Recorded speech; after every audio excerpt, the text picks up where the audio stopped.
શિયાળામાં ઠંડીની શરૂઆત થતાં જ વલસાડ જિલ્લામાં તસ્કરોનો ત્રાસ વધી રહ્યો છે।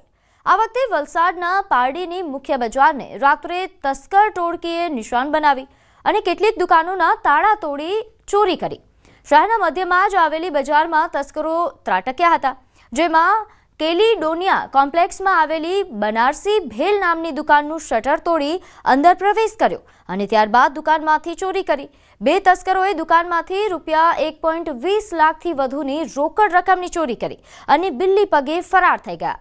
ભેલની દુકાનમાં ચોરીની ઘટનાના દ્રશ્યો પણ સામે આવ્યા છે। આ સમગ્ર ઘટના સીસીટીવી કેમેરામાં કેદ થઈ હતી। તો આ જ બજારમાં આવેલી અન્ય એક કાપડની દુકાનમાં પણ તસ્કરો શટર તોડીને પ્રવેશ્યા હતા। કાપડની દુકાનમાં કંઈ મોટું હાથ ન લાગ્યું અને તસ્કરોએ ત્યાંથી ખાલી હાથે પાછા ફરવું પડ્યું। મુંબઈને અડીને આવેલા પાલઘરમાં એક ફેક્ટરીમાં ભીષણ આગ લાગી છે। ફોમ બનાવતી ફેક્ટરીમાં ભીષણ આગ લાગી।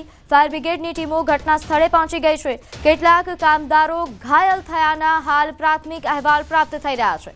તો મુંબઈથી આ સમાચાર સામે આવી રહ્યા છે। અહીં આગના આ ભીષણ દ્રશ્યો સામે આવ્યા છે। પાલઘરમાં એક ફેક્ટરીમાં આ ભીષણ આગ લાગી છે, જેમાં જોઈ શકાય છે કે આગ એટલી વિકરાળ છે કે ધુમાડાના ગોટે ગોટા જે રીતે દેખાઈ રહ્યા છે। કેટલાક કામદારો આ આગ લાગ્યાની ઘટના બાદ ઘાયલ થયા હોવાના પ્રાથમિક અહેવાલ સામે આવી રહ્યા છે।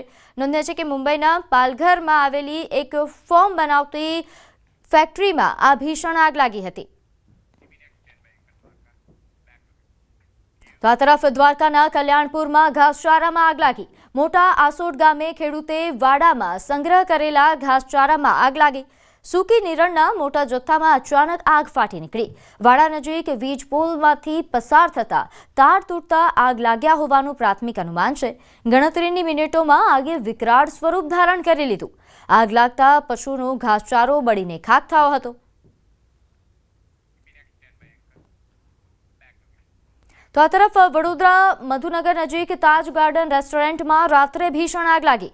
જોત જોતામાં આખું રેસ્ટોરન્ટ બળીને ખાખ થઈ ગયું। સદનસીબે કોઈ જાનહાનિના સમાચાર નથી। ફાયર ફાઇટર દ્વારા રાત્રે જ આગને કાબૂમાં લેવામાં આવી હતી। રેસ્ટોરન્ટમાં આગ લાગતા વિસ્તારમાં ભયનો માહોલ સર્જાયો હતો। આગ લાગવાનું કોઈ ચોક્કસ કારણ સામે આવ્યું નથી।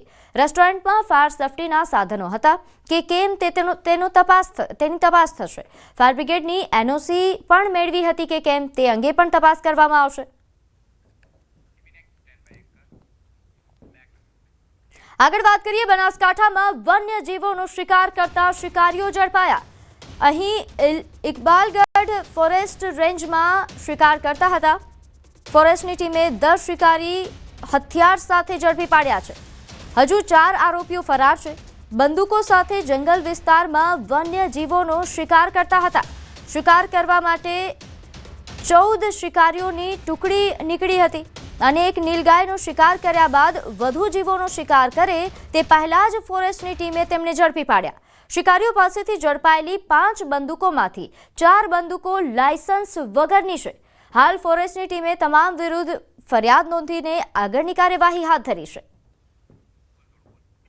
તો આ દ્રશ્યો પણ સામે આવ્યા છે। વન્યજીવોનો શિકાર કરતા આ શિકારીઓ કે જેમની પાસેથી હથિયારો મળી આવ્યા છે, ઇકબાલગઢ ફોરેસ્ટ રેન્જમાં શિકાર કરતા હતા।